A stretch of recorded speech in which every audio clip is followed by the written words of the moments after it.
Oh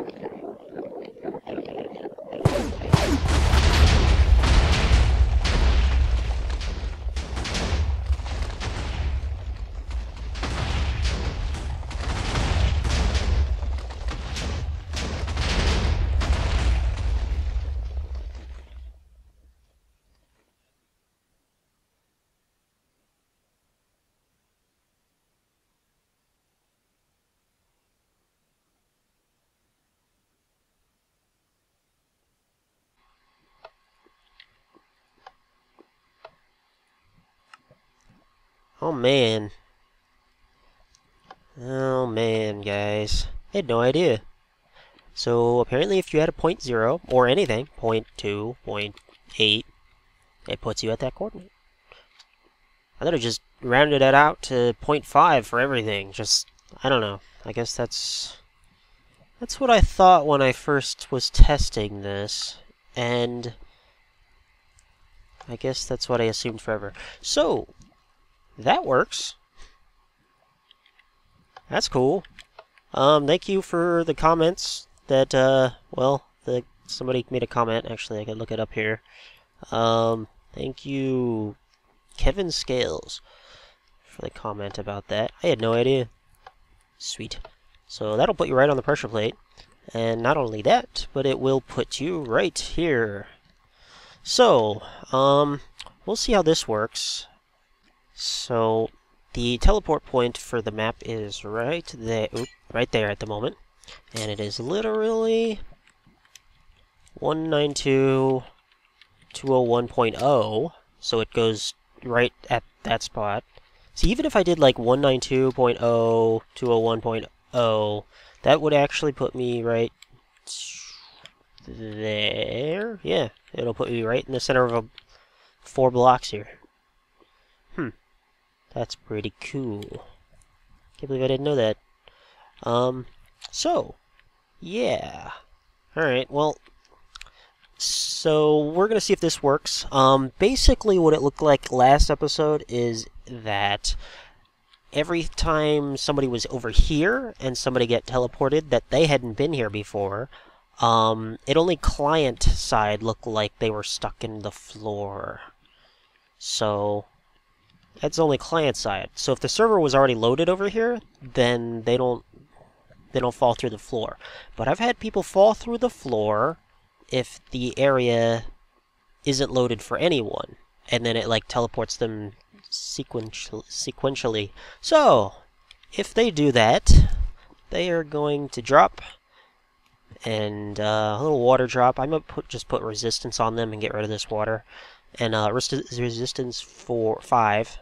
And then they land on this pressure plate, and the pressure plate, which I haven't set up yet, is going to immediately teleport them back to right here, which is, what was it? I gotta do that. 92.201.0, not 00817, copy, and I'll just go down right here. Whee, blink. Is it right here? It's one lower. Let's put it there. Okay, and if it manages to break, I don't want them to drown. Oh man, it's gonna have to trigger a clock in case like several people get stuck down here. Okay, well I'm gonna set that up. Huh.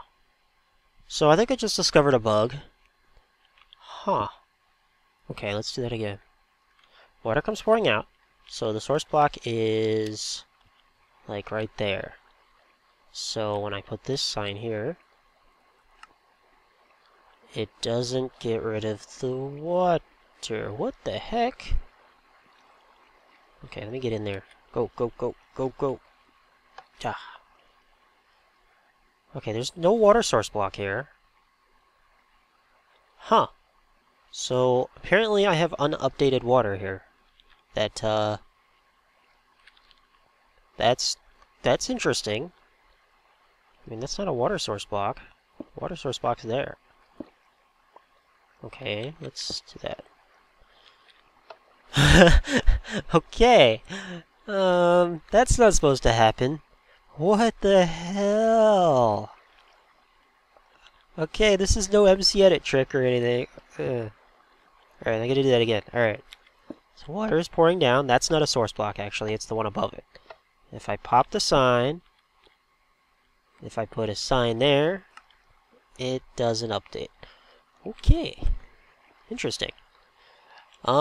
So anyway, I guess I'm gonna go to the actual episode. I keep getting... I always run into bugs. So many bugs in this map. I mean, in this game. Oh, God. Alright, time for new project. Which is not new at all. It is this guy. So, I'm gonna redo this. I'm gonna go over to the signs version again. And gonna kind of organize these blocks a bit. There's several things I want to do to this. Straighten things up a little bit better. Just kind of relook at the wiring. I could probably, like I just did to this one already on the other version. It's a lot neater. This pink wool doesn't need to be here anymore. All that type of stuff. This could probably be redone. Check if the game is started. This is the team randomizer. I'll probably just kind of do this real quick too for this, because this isn't really much of an episode here. I do want to kind of keep one episode per, or one project per episode, and if I need to, I'll recap like what I did before. Alright, so I'm gonna redo this a bit. I don't know, I'm gonna mostly relook at it, and the biggest issue with this, the biggest hesitation about this is I want to create this thing so it accounts for currently dead people. Yeah. Like, if somebody started this thing up and somebody was derping around and managed to get themselves killed, when this thing started up, it has to be restarted, which I can account for that now using the scoreboard system. So that is going to be a bit of work figuring out how that's going to work. I can get rid of this potion thing. This mostly made it so that make sure they're all full health when they're shoved into a container together, just so they don't manage to kill each other. I actually want to see if I can figure out something that makes it so they can't hurt each other while they're in there, all shoved into one spot. I don't know if there is. Actually, I could just break things on here. I don't care.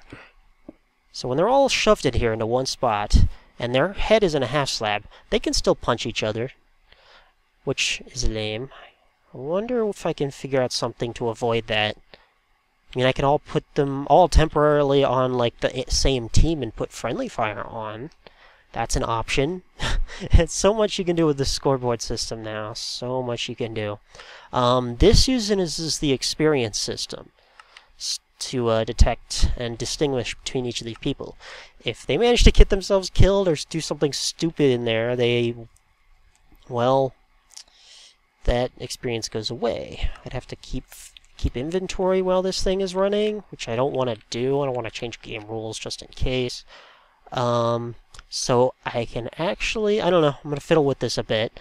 I think I might have an individual team for each player temporarily. Like Team 1, Team 2, Team 3. But it'll be like Team Captain 1, Team... I don't know. Whatever. We'll see how that goes. That's going to be crazy. That's another concept. Get to fool with. So I'll mostly come back when that is like... when I have an idea what I'm going to be doing with that. Don't need much decoration here. I like the dark, scary look. Except for these lamps. I gotta redo these lamps because Tiggy is a jerk. So, gotta take that out. And I don't know what to put there. I need to put light somewhere around here. I can put light in the wall here or something. I don't know. These lamps are breakable from inside the cage, and since they didn't change adventure mode at all, I need to redo those. Because when you break this, it's, well, there's a torch. I think there's a torch on the backside of the lamp, so it, like, completely breaks. Oh, it's the redstone's on top of the lamp. So it pretty much breaks the entire, like, from being able to pick the person, unless you come back out here and replace the redstone wiring. So I gotta avoid that. And we'll see what else. I think that's about it. Let me see back here real quick. This one teleports them back outside. That's the randomizer. I might be able to redo that a little bit. I think I have an idea. I might be able to do a redstone activated spawner. which is really cool. I can get rid of a lot of this, and I just have a redstone activated spawner that has a 50% chance of spawning here, here, or here type of thing. That'll be cool. Might do that. We'll see if that, if there's something that I'm not thinking of that's gonna screw that up. I don't really know. We'll see. We'll see. Alright, oh, this line, yeah, this line selects random team captains, and this line, if there was a team captain over there, it's going to select specific team captains. See, this one's elected as team captain, this one's designated as team captain 1. So that's, you know, there's a whole different command block line for that. And there's some really cool, I can't believe I made this possible. They get teleported here first if they're specific, and then it runs through some stuff, and then it goes over here to finalize the team captains, and then it teleports them to their team captain positions. Yeah. Alright, well, I'll be back when I figured out some stuff, because I'm probably rambling a bit, and whatever, who cares? La la la la la la la. Alright, doesn't that look a little cleaner already? A lot less out here. Okay, no, I just wanted to point out something. All I did was take out the glowstone.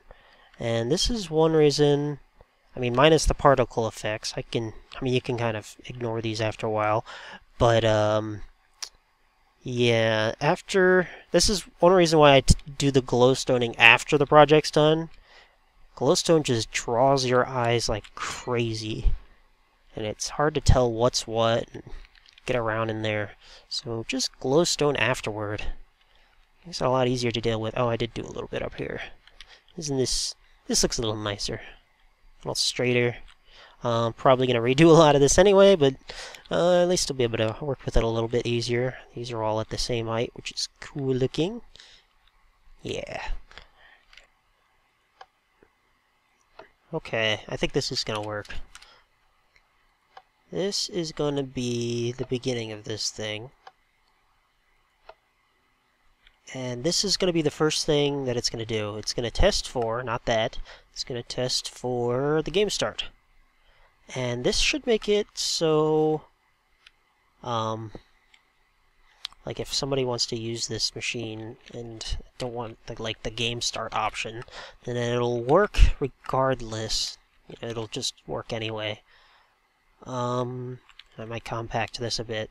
So it checks for the game start, and then it just runs through an AND gate here and an AND gate over there, and if it's, you know, if the game start block is triggered, then it, you know, stops the signal from one and allows it through on the other, and then there's a delay here, and then while it's doing that, and when the delay comes through and the game start is checked, it allows a signal through.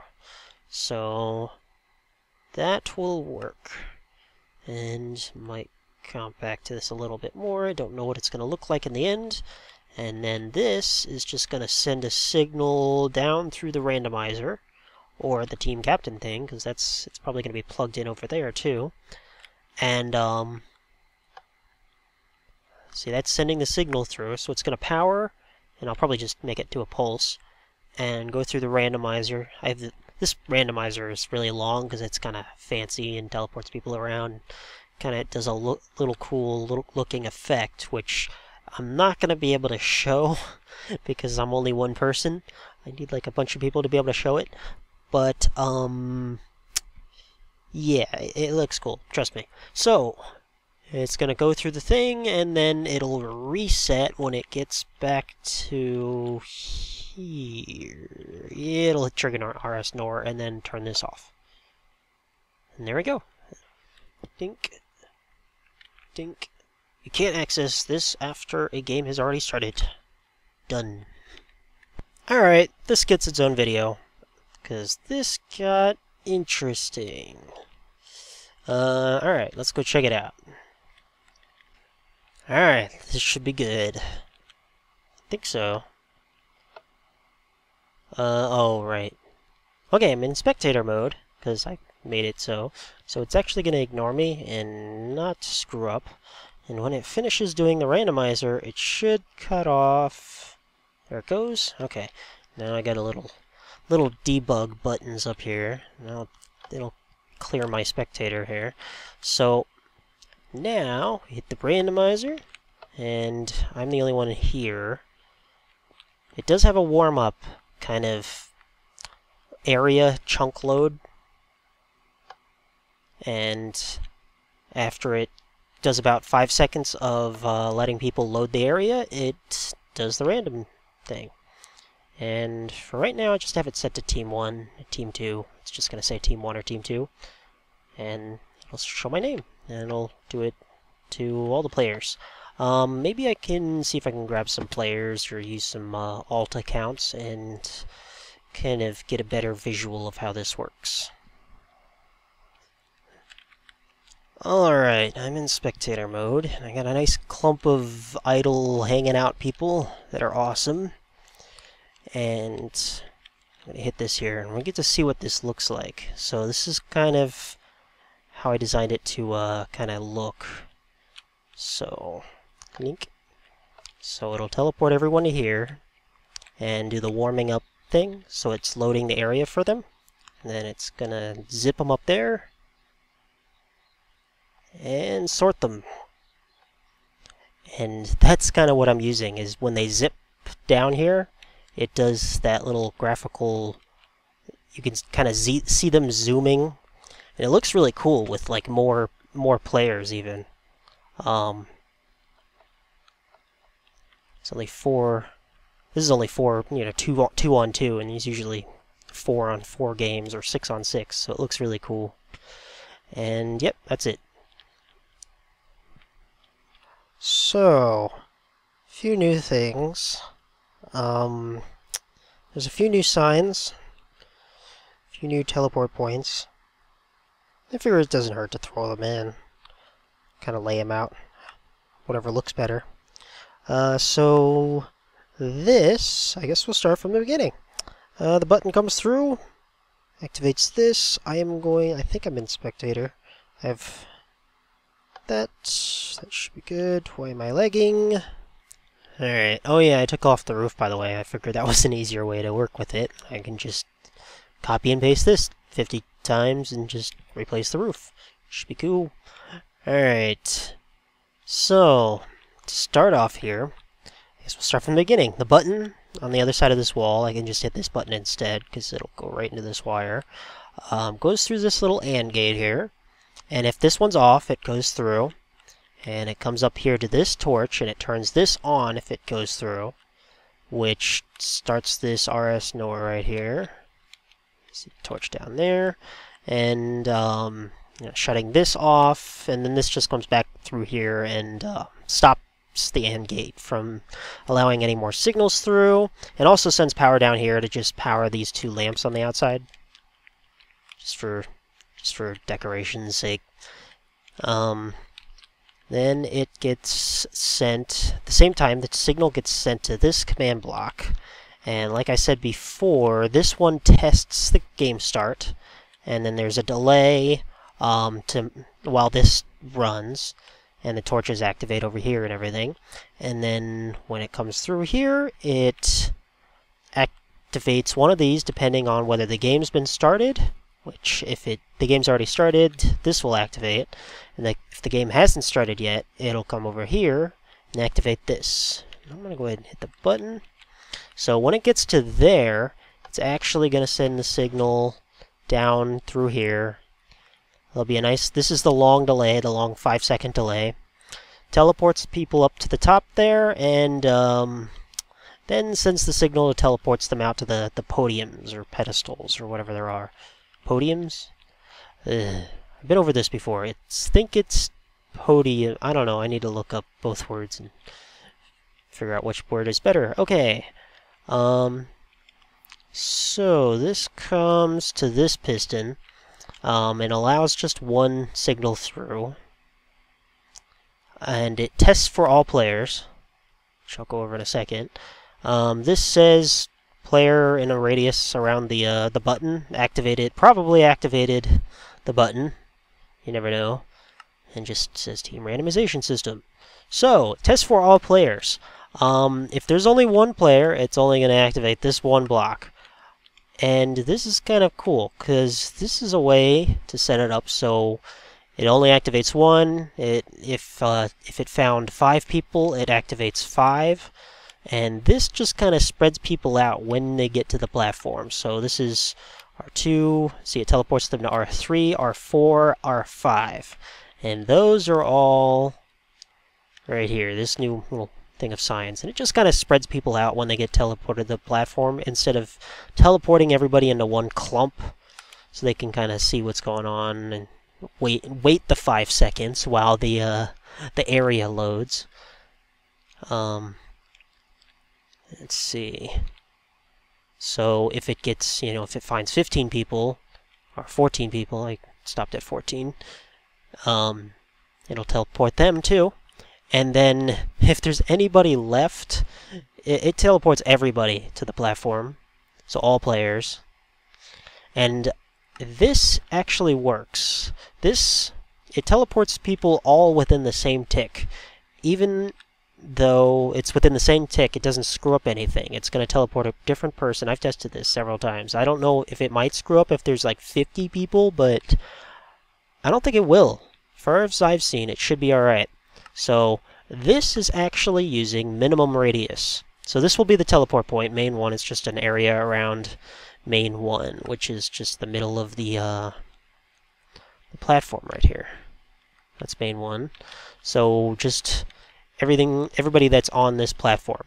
And it sets a minimum radius of 20 RM minimum. So it's going to teleport anyone outside of the minimum radius of 20 to here. That's to R1, R2, R3, whatever. So all within the same tick. So it'll grab someone out there and teleport them to here. And the next block, even though it's in the same tick, will also activate and teleport someone outside of that range and teleport them there. And even though it's in the same tick, they're all done differently. So if somebody's already been teleported there, it's still going to pick someone else, someone new. Then after that, it teleports all players outside of the minimum, just to the main 1. If there's any extras, if there's more than 14 people on the map or something. And it says warming up. Warming up. Then it gets to here. Randomizing players. Clear their inventory if they're not on a team. And what I've actually done with this thing, I'm trying to do some kind of new tricks here. Like I used the comparator signal. I thought this kind of came out pretty good. But this,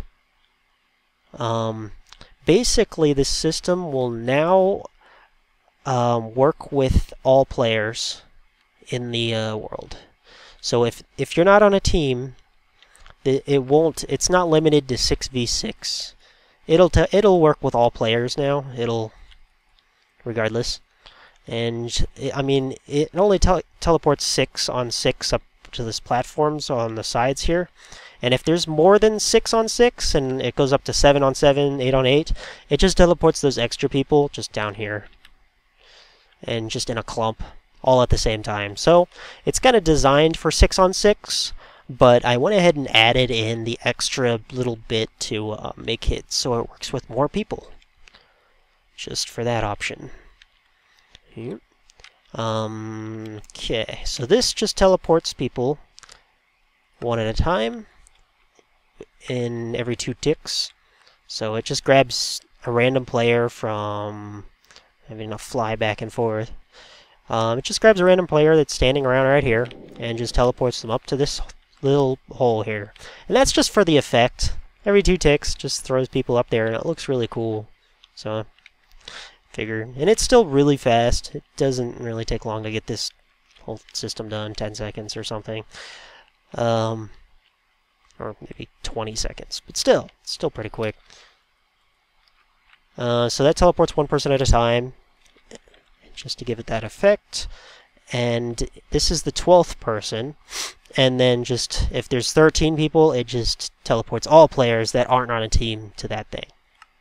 So if you're not on a team, if you're not in spectator, it's going to It's still going to grab you and put you on a team. Now, this is something that I had to come up with. This was a way to sort the players. So, if there's 50 people and they want to be divided too, this will still account for that. And I don't have to create an individual teleport every time. But it still will evenly divide.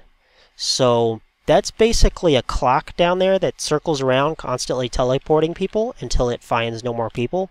So it's going to teleport them, anybody here, it's going to grab one person and put them here, and then one person and put them here, and then one person and put them here. So it's just going to go back and forth until it stops finding any more players that it hasn't teleported any more players. So, and then the signal will continue on.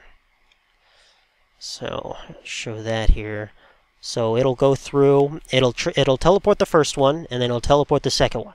If the second one is detected that it didn't teleport anyone, then this comparator will shut off, and when it does, the signal goes through to here and out that way. But if the first signal comes through, coming through here, and teleports the first player, teleports the second player, this comparator is going to come on, and this block's going to get pushed out to here, and in that 2 ticks, it allows the signal to get sent down that way, because the block's in front of the repeater, and it just comes around here, and it's just a 2-tick clock that just goes around in circles, teleporting first person, second person, second person. And even if I mean, it's made to account for even-numbered people. Even if there's odd-numbered people, it's still going to shut off if it detects it on the second player, so that should work out. Don't see any issues with that. So, it just goes around like that, and then it detects there's no players, and it comes through here, and then this just teleports people to the pedestals and says Team 1. And it does all Team 1 first, just so it has a list of all of Team 1. I think I had it. Yeah, here we go. Just says all Team 1 and then all Team 2. Instead of alternating or anything, it has a nice clump of all your players. And if it gets to over that, I don't know about this yet, but if it gets to the 7th one, see, this is the first 6 for the first pedestals. And then if it gets to the 7th one, it just teleports all players that are on blue. And it also says all players' names. So it's just going to be a list of it'll be one person, one person, one person. And then the 7th one, if there's extra people, it'll just say that person's name. Or if there's multiple people, it'll just say everybody else that's in that team. And it just grabs random players, so there's no specific order. And this teleports them to the pedestal. Now I have 3 here now. It was 2 before. And that's because I went ahead and added the extra little protocol so that people can't like jump around and get their names said. If they jump over to these other things too quickly, their names will be called out. And instead, it teleports them to here, says their name and what team they're on, and then teleports them out there. And it actually kind of gives it a little cooler effect. It's a quick jump to here and then jump to out here. It's all cool. Pretty neat effect. I think that's about it. When the signal gets to the end here, it just resets itself. And dink. So this is going to go through here, teleporting people. There's nobody to teleport, so the clock doesn't even trigger. And the signal gets sent through and resets. So there, that should be good. When I hit this button, these lights get the wiring gets lit there, and these lamps come on, which makes it so I can't hit that now. Not until these go off, which any second there. And that's it. Alright, let me see if I think of anything else I need to talk about. Alright, that's it. All done for this episode. We'll do the team captain thing next time. So this was part 1 of Well, I guess this is part 2, because the spectator was part 1. No, that's kind of its own thing. Oh, ramble. Okay, so that's part 1. We're doing the team captain thing next time. And, again, ask me any questions in the comments section. If there's any long-winded questions, feel free to send me a message. I'll get to it when I can. If I can, if it's not a really stupid question or anything. Alright, thanks for watching. See you next time.